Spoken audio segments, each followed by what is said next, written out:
Praise the Lord. Alpha omega అయిన మహిమాన్వితుడగు యేసయ్యకు అధిక స్తోత్రములు కలుగునుగాక.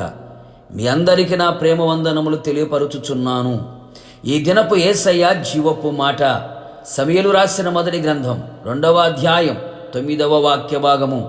తన భక్తుల పాదములు తొట్టిల్లకుండా ఆయన వారిని కాపాడును. విశ్వాసమునకు కర్తయు దానిని కొనసాగించువాడైన యేసు వైపు చూచుచు ఎదుట ఉంచబడిన పరుగు పందెములో ఓపికతో పరిగెత్తుచున్న పరలోకపు పుర వారసులారా, మనము సేవించే యేసయ్య మనలను అన్ని విధాలుగా కాపాడే దేవుడై ఉన్నాడు. నిన్ను కాపాడువాడు కొనకడు, నిద్రపోడు. నీ రాకపోకల యందు ఆయన నిన్ను కాపాడును. మన కాలు చిక్కుబడకుండునట్లు ఆయన మనలను కాపాడును. మన మార్గములన్నిటిలో మనలను కాపాడును.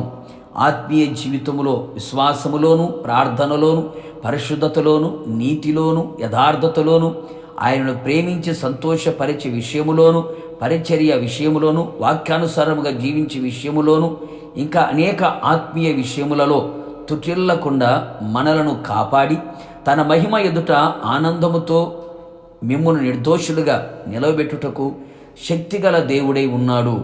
ఆయనే మనలను కాపాడును. మనము అప్పగించిన దానిని రాబోవుచున్న ఆ దినము వరకు, అనగా ఆయన రాకడ వరకు కాపాడును. ఆయన కృపా సత్యములు ఎల్లప్పుడూ మనలను కాపాడును.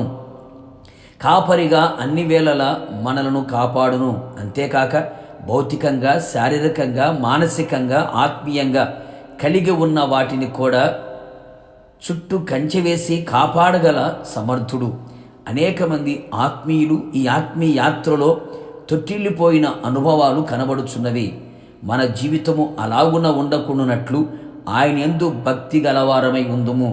యహలోక మాలిన్యం మనకు అంటకుండా పరిశుద్ధత కలిగిన వారమై జీవించదము. భక్తి గలవారమై క్రమబద్ధమైన ప్రార్థనా జీవితమును కొనసాగించదము. భక్తి కలిగి తెరవబడిన హృదయముతో దేవుని యొక్క వాక్యమును, ఆయన ఆజ్ఞలను అంగీకరించి, ఆలకించి, అనుసరించి అలాగున నడిచెదము. ఆయనతో నిబంధన చేసిన వారమై, నిబంధనలు నిలిచిన వారమై ఉందుము. నిశ్చయముగా ఇలాంటి భక్తి చేయుచు భక్తిగల జనముగా జీవించి అనేకులకు మాదిరిగా ఉండేదము. ఇలాంటి భక్తిగల వారి పాదములను ఆయన తొట్టిల్లనివ్వడు, వారి ప్రాణములను కాపాడును.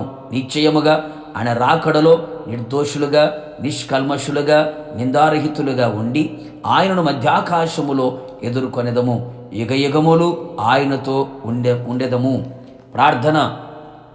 నిత్యాశ్రయ దుర్గమైన యేసయ్య, నీ పరిశుద్ధ పాదములకి కోట్లాది స్తోత్రములు చెల్లించుచు ఉన్నాం. అపాద మస్తకం మీకే అంకితము చేయుచు ఉన్నాం. ఈ దినం మీరు మాకు ఇచ్చిన జీవపు మాట కొరకు స్తోత్రాలు. అవును ప్రభువా, మా ఆత్మీయ జీవితంలో మేము ఎక్కడ తొట్టిల్లిపోకుండా కాపాడబడినట్లుగా, మేము మీ యందు భక్తి కలిగిన వారమే జీవించినట్లుగా సహాయము చేయండి. ఈ లోక మాలిన్యమును మాకంటకుండా భక్తి కలిగి, పరిశుద్ధత కలిగి, ప్రార్థనా జీవితము కలిగి, విశ్వాస జీవితము కలిగి, సాధువులుగా, పరదేశులుగా ఉంటూ ప్రభువా నీ యందు భయభక్తులు కలిగిన జీవితముతో ముందుకు సాగిపోవడానికి మీరు కృప దయచేయమని ప్రార్థిస్తున్నాం. నిశ్చయంగా మీరు ప్రత్యక్షమైనప్పుడు మిమ్మల్ని ఎదుర్కొనే గొప్ప ధన్యత, భాగ్యం మాకు అనుగ్రహించి మహిమ పొందమని యేసు నామములో అడుగుచు ఉన్నాను తండ్రి. ఆమేన్.